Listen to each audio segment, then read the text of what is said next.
Namo Amida Utsu. Introduction by Gansen, John Welch.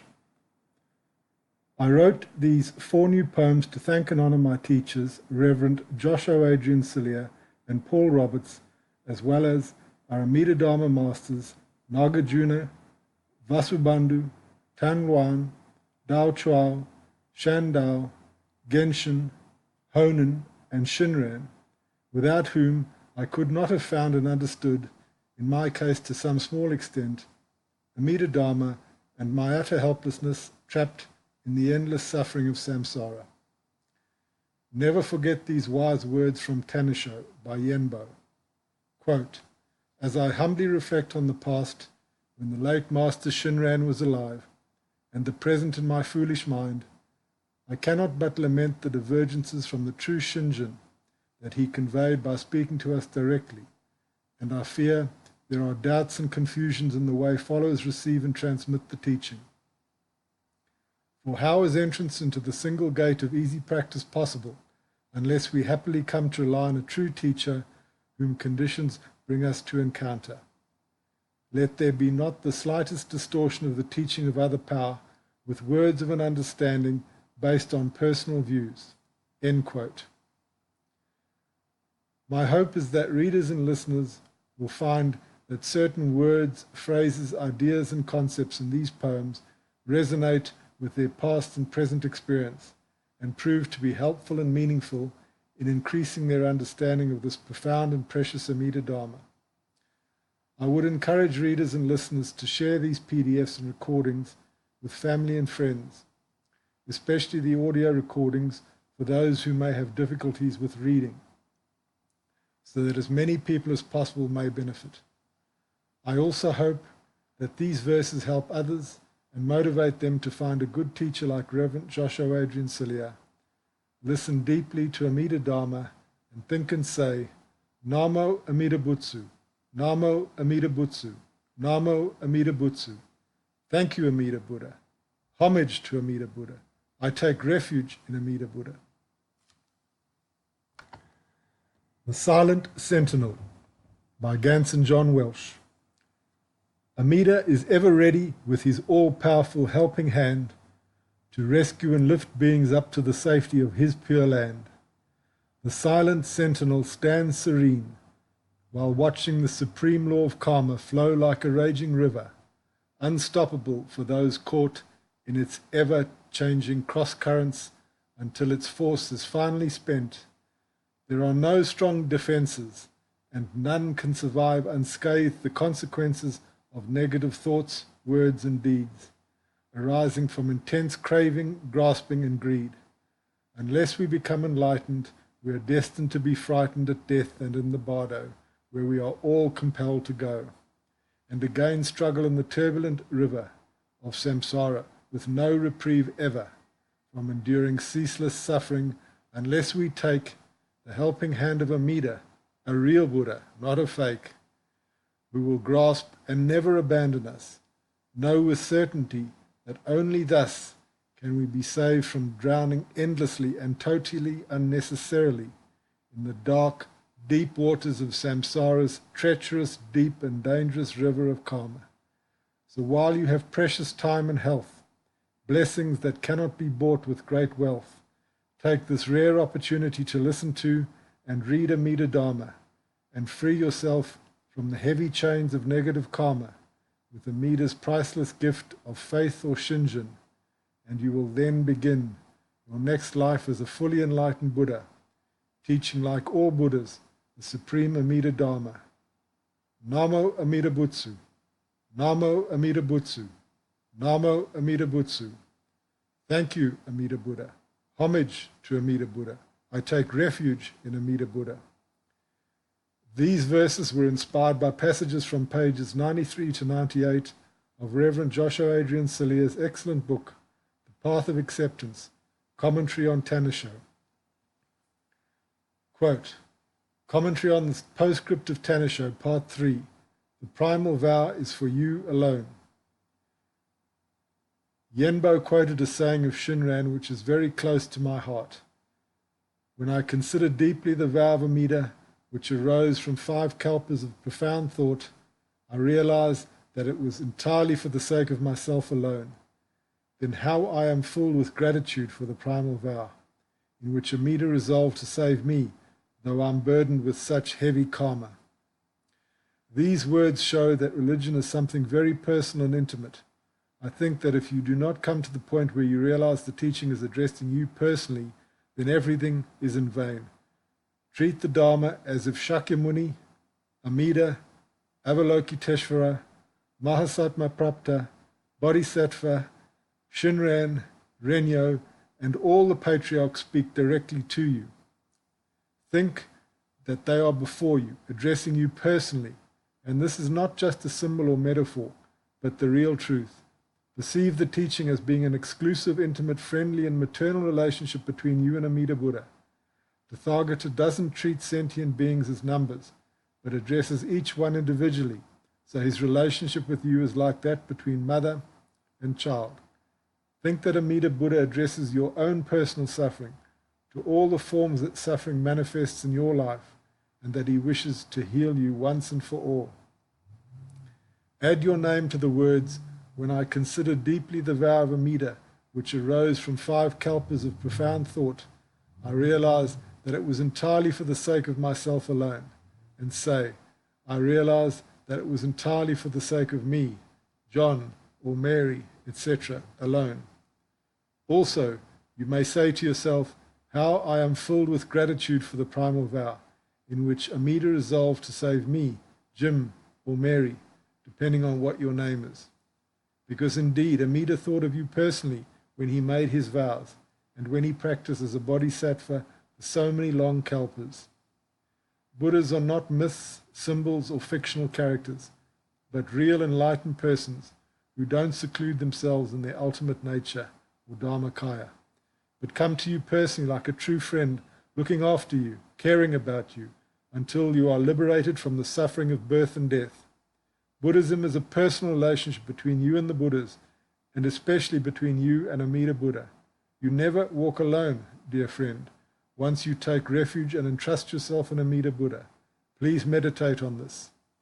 Unfortunately, instead of realizing the profound maternal and compassionate aspect of Buddhism, too many Buddhist followers nowadays dwell in thoughts of personal spiritual evolution, staring at the sun of enlightenment portrayed in the books, while they can't see their feet and their whole body is drowned in the dung of delusion and evil karma. I wonder what chance of reaching the sun has a person who's lived in darkness for so many kalpas just by talking about the sun. In the Western country, self-powered Buddhism has so much success because people like to talk a lot about enlightenment and final liberation, about ultimate nature of things or emptiness, because like monkeys, they like to superficially copy the masters of the past and stare into the ideal without realizing their true capacities and the desperate situation they really live in. They are unaware of the compassion of the Buddhas and how far this compassion can go in order to bring them to Buddhahood. Instead, they lose themselves in provisional teachings such as, Buddhas are only teachers and guides, or you have to be your own light, ignoring the true capacities of this age and the people living in it. Or, as I said, being unaware of the fact that Buddhas are not immovable in their wisdom and freedom, but are always active and present like a loving mother is always present at the bedside of her sick child. They're unaware of how much they need the helping hand extended to them by the Buddha called Amida, who especially vowed that he will help such people as us. We are in delusion, knowing nothing at all of the depths of our karmic evil or the vastness of Amida's benevolence, says Yuienbo in the postscript of Tannisho. Who is ready in this world filled with how great we are kind of visions to see himself or herself in the words of Master Shandao, quoted by Yuienbo? Know yourself to be a foolish being of karmic evil, caught in birth and death, ever sinking and ever wandering in transmigration from innumerable kalpas in the past, with never a condition that would lead to emancipation. This is exactly the starting point in Jodo Shinshu, when you realize your failure in reaching spiritual emancipation. If, in other Buddhist methods, you start with acknowledging that every being has a Buddha nature and is a potential Buddha, which is true, in Jodo Shinshu, you start with the realization that for you, it is actually impossible to become a Buddha by yourself. That awareness is strong and definitive, knowing deeply that there is no condition ever for you that will lead you to emancipation. Once you have this strong and profound conviction about yourself, just like an alcoholic recognizes his present situation and accepts help, you no longer need to dwell in thoughts of self-power and personal evolution, but you become ready to receive the hand of Amida Buddha that has been extended to you. Superficial talk about good or evil can be left to those who wish to busy themselves with them, but for you, the helpful hand of Amida is all that matters. I often have the feeling of living in a world I don't really understand, which, if I am to describe it in only one word, I would choose chaos. My mind is chaotic, and so are the minds of others.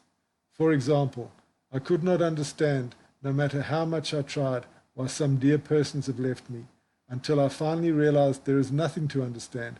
There can be an understanding of why some people do this or that, if they have a clear and stable mind. But what can one understand from a chaotic mind led by unknown and unstoppable karmic impulses? In chaos, you cannot see a clear path with a beginning and an end, with reasons why some actions were done and others were not done. In fact, the majority of people act without knowing why, led by strong impulses like madmen, and you are also crazy if you imagine you can somehow find an explanation for their deeds. Of course, people give a lot of explanations for their actions, especially when they hurt one another. But my advice that, for example, I often give to those who pass through the sufferings of a divorce is not to care about these explanations, just as you would not take seriously the explanations coming from mentally disturbed persons. People instinctively hurt one another because they are mentally ill, and the power of their evil karmic tendencies is so overwhelming that there is no chance to stop them. It is like living in the same house with persons who have been mentally sick from birth. You are crazy if you imagine that you can find some long-lasting peace or warmth or reason in such a place. To me, the words of Shinran, in this fleeting world, this burning house, all that matters without exception, are empty and false, totally without truth and sincerity, illustrate best what I wrote above, which are my own personal experiences and thoughts about the world in which I live. I often repeat to myself these words of Shinran in times of great sorrow, when the chaos, misery, and stupidity of this world hits me hard, so that I renew my awareness of the true nature of the place I'm forced to live in due to my past karma. I sometimes encourage myself with the thought that for a person living in the Amazon jungle, it is normal and natural to be bitten by mosquitoes, and it is stupid to wish that things could be otherwise. In the same way, this is being the nature of this world, it is normal that I suffer. Living in the middle of so much suffering with various adverse circumstances coming to us every day, driven as we are by unconscious karmic impulses, how can we truly know what is good or bad? How can we truly see with calm eyes how things really are? If one is in the middle of a narrow street with very high buildings on his left and right, how can he have a general survey of the entire city? He in fact sees only the street he walks on and where he spends his entire life. But without flying above the city with an airplane, he will never have a complete vision of the city. It is the same with the vision of ordinary unenlightened people and the vision of the Buddhas. The first is limited by ignorance, blind passions, and karmic tendencies, while the latter is free and unrestricted by anything. This is, I think, the meaning of Shinran's words. I know nothing at all of good or evil, for if I could know thoroughly as Amida Tathagata knows that an act was good, then I would know good.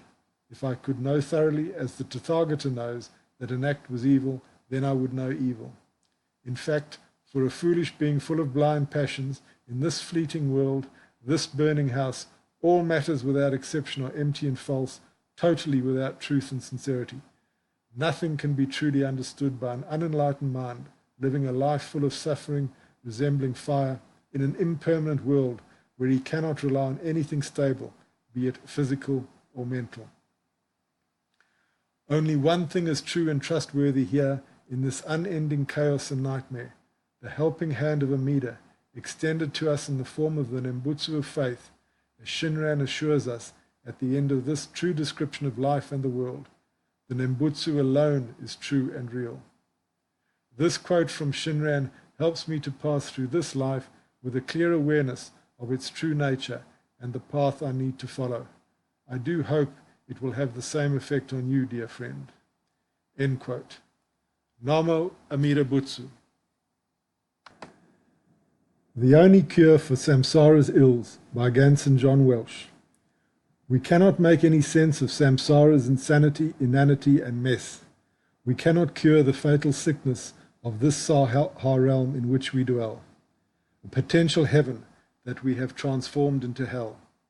Let us put aside all pretense that we can achieve any spiritual progress in this fearful Dharma-ending age, filled with ignorance, greed, folly, and rage. In this age of Mappo, so filled with darkness, confusion, and delusion, we need to be truthful to ourselves and others, our helpless sisters and brothers, fathers and mothers, all suffering endlessly and needlessly due to our futile and feeble self-practices that no longer work in these difficult times. Not to acknowledge these truths are terrible crimes. We must turn to Amida's other power practices. This is the only path that will lead us to salvation, and realizing at long last our hopeless situation, we say the Nembutsu through Amida's urging during every morning and evening. Namo Amida Butsu, Namo Amida Butsu, Namo Amida Butsu. Thank you, Amida Buddha. Homage to Amida Buddha. I take refuge in Amida Buddha.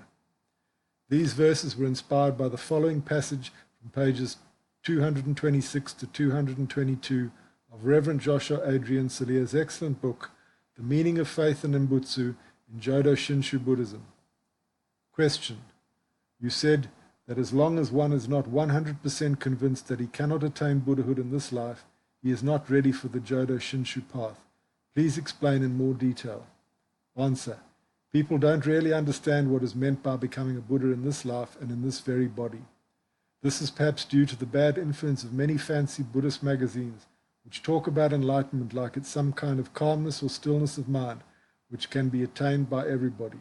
They use a language which makes enlightenment seem a normal human experience if one is good and meditates. And they also describe Shakyamuni, the historical Buddha, like a normal human being who proved that spiritual calmness can be attained by anybody. Well, Shakyamuni was not a human being, and Buddhahood is nothing comparable with any calmness or stillness of mind. This should be well understood. Also, Buddhahood goes beyond any human or godly experience, and so we can say that Shakyamuni was not a human anymore after he attained perfect enlightenment. His outer form remained human, but his mind went beyond any attainments of humans and gods. This is because Buddhahood, or perfect enlightenment, is supreme in the universe.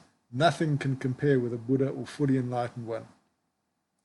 Buddhahood means, among many things, that you attain the three bodies or aspects, that is, ultimate Dharmakaya beyond form, a glorious Sambhogakaya or transcendent body seen only by high-level bodhisattvas, that you can manifest a pure land if you want, perhaps not so great like Amida's, but definitely a better realm than any samsaric realm, that you can know the thoughts of all beings in all worlds, and thus are able to help each one of them according to their specific level of understanding, etc.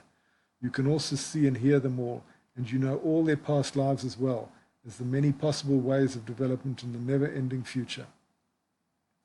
I repeat, as I am not sure that it was well understood, I said all beings in all worlds. You know everything about any particular being in the six realms of all world systems, from tiny insects to long-living gods, and you can go everywhere in an instant without even moving yourself from your present location. This means that you can manifest as many Manakayas or transformed accommodated bodies you want in all parts of the universe. Shinran Shonen said the same in Tannisho.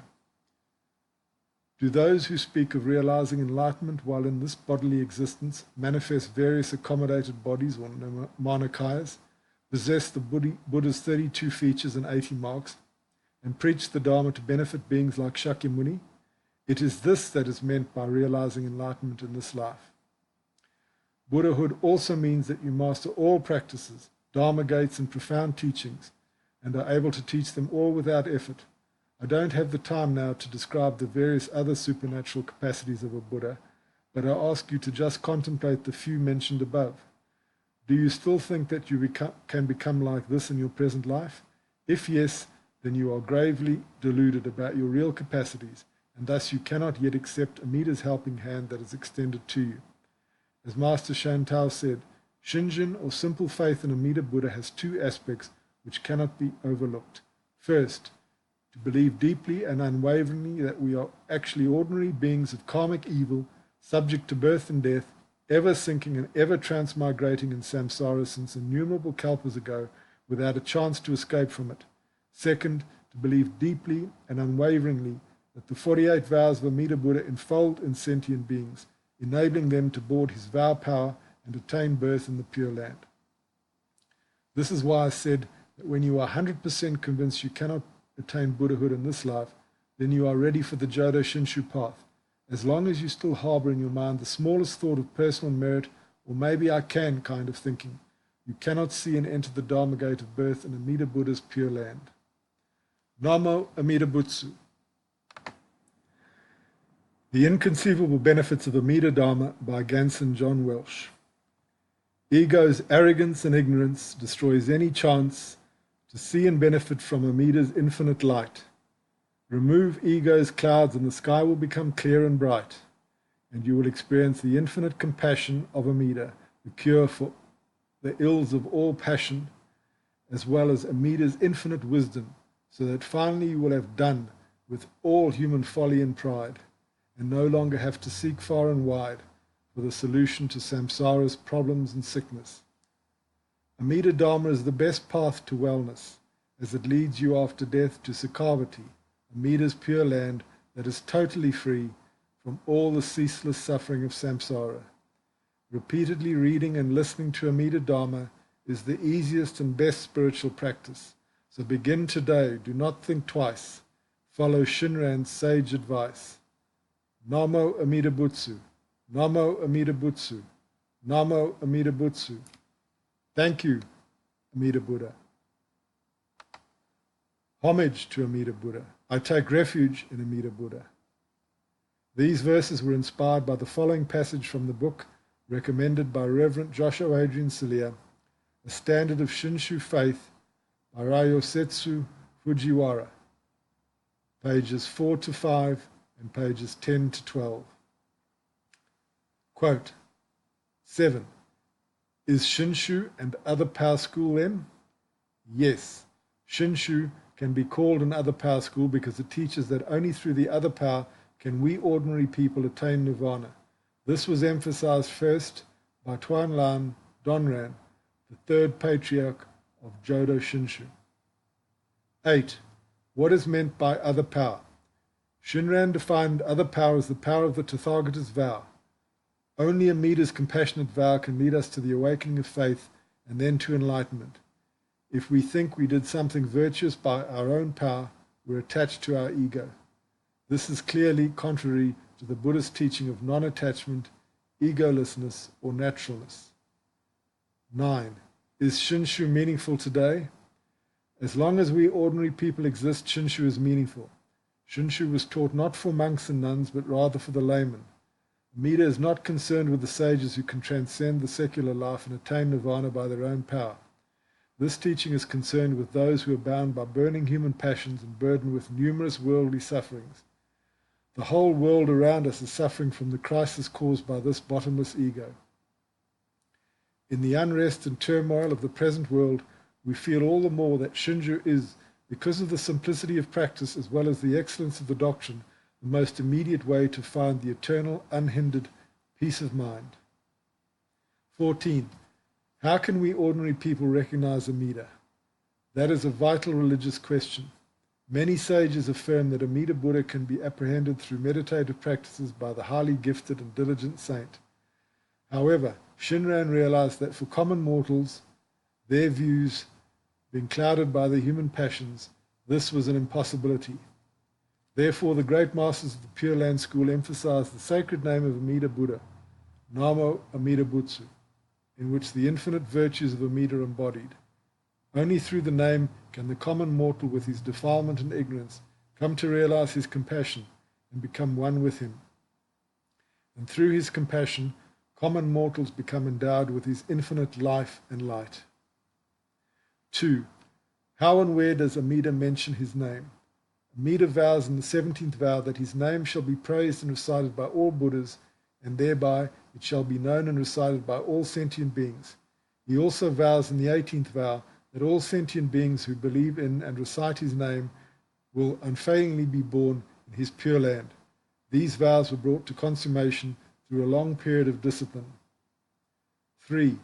Why did Amida select the name as the most expedient means of saving all beings? There are 2 reasons at least. 1. The name is easy for ordinary people to hear, believe, and recite, while other practices such as the 6 paramitas or meditative Nembutsu are limited to persons of high intelligence. 2. The name is excellent in value, for it was accomplished by Amida's sincere vow and practice. Therefore, it embodies within itself his absolute good and virtue. 4. Easiness of the Nembutsu can be understood, but it is rather hard to understand why Amida's vow and practice have produced the excellence of the name. In this world, a name does not necessarily represent reality. A name is a symbol. It would seem that Amida's is just a name and nothing more. From the spiritual and religious standpoint, his name is not just an empty name, nor is his vow like an unreliable human promise. Buddha's enlightenment is indeed the perfection of wisdom and compassion. By the realization of spiritual intuitive wisdom, he comprehended the ultimate truth of thusness, and by the activities of his absolute compassion, he manifested his enlightenment in this name as the medium of communication with all common mortals. As Shinran emphasized, this name embodies Amida's total virtue. Again, it represents the ultimate Dharma just as it is. Thus, there can be no separation between the sacred name and the reality of Dharma nature. 5. Then we may consider the name as a stage of Buddhahood. The name is the only way in which Amida comes into contact with ordinary people in this world. That is, for us, the name, Namo Amida Butsu, is the only aspect of Buddha which we can feel within the limits of our human experience. End quote. Namo Amida Butsu. Amida's Other Power versus the Ego's Self-Power by Gansen John Welch. Life in samsara is like stumbling blindfolded along the edge of a precipice, only one fatal step away from hurtling into the dark, dreadful, and awful abyss of aeons of seemingly endless suffering in our struggle to the summit of the Mount of Enlightenment. All our resources, time, energy, and effort and strength are spent in order to attain this noble aim. But there is no shame or blame in admitting that we cannot succeed.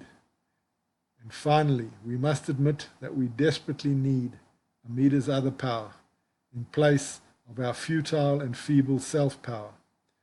Remember always Amida's inconceivable compassion and wisdom in accomplishing his sublime mission of saving all sentient beings with his divine Dharma from the interminable suffering of samsara and the negative effects of their evil karma.